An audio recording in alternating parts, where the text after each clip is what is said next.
சாதாரணமாக நாங்கள் அந்த இன்வெஸ்டிகேஷனை நாங்களாக போய் செய்கிறது அவ்வளவு நல்லவில்லை. நீங்கள் உங்களுடைய ஒவ்வொரு வருடத்தில் இருக்கிற மெடிக்கல் செக்கப் அதுக்கும் உங்களுடைய பொது வைத்தியர், அதாவது உங்களுக்கு ஒரு குடும்ப வைத்தியர் இருப்பினோம், ஃபேமிலி ஃபிசிஷியன். வெளிநாடுகளில் அது ஜிபி என்று சொல்லி ஒவ்வொரு ஃபேமிலிக்கும். இங்கே நாங்கள் எங்களுடைய ஏரியாவில் இருக்கக்கூடிய ஒரு பொது வைத்தியர்கிட்ட போய் நீங்கள் உங்களுடைய தேவையான எனக்கு என்னென்ன பிரச்சனை இருக்குது டாக்டர், என்னென்ன டெஸ்ட்னா செய்து கொள்ளணும். ஆனால் இந்த வயிற்று வலி என்று வரும்போது நான் சொன்ன மாதிரி ஒரு கன்சல்டனோ கேஸ்ட்ரோஎனாலஜிஸ்ட்டை பார்ப்பீங்களா இருந்தால் அவர்கள் உங்களோட கதைத்து உங்களுடைய அந்த எடுத்த தரவுகளை வைத்து உங்களுடைய மேல் வயிற்று வலியை பற்றி தான் கதைக்கிறோம்.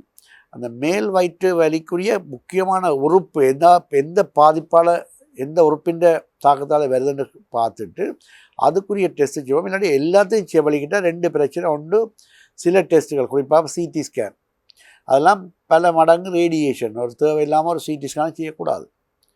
மற்றது எம்ஆர்ஐ ஸ்கேன்னா ஒன்று எக்ஸ்பென்சிவ், மற்ற அதுலேயும் உடம்பில் ஏதாவது இந்த உலகங்கள் அதில் இருக்கிறாங்க செய்ய இயலாது. அதில் மற்ற அந்த சில பேருக்கு எம்ஆர்ஐ டோலரேட் பண்ண முடியாது.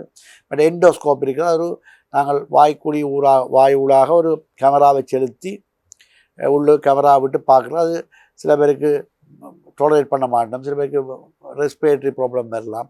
அதெல்லாம் தேவையில்லாமல் அதை போய் செய்கிறது. மேலே கவர்மெண்ட் ஹாஸ்பிட்டல்லேயும் வெயிட்டிங் லிஸ்ட் இருக்குது.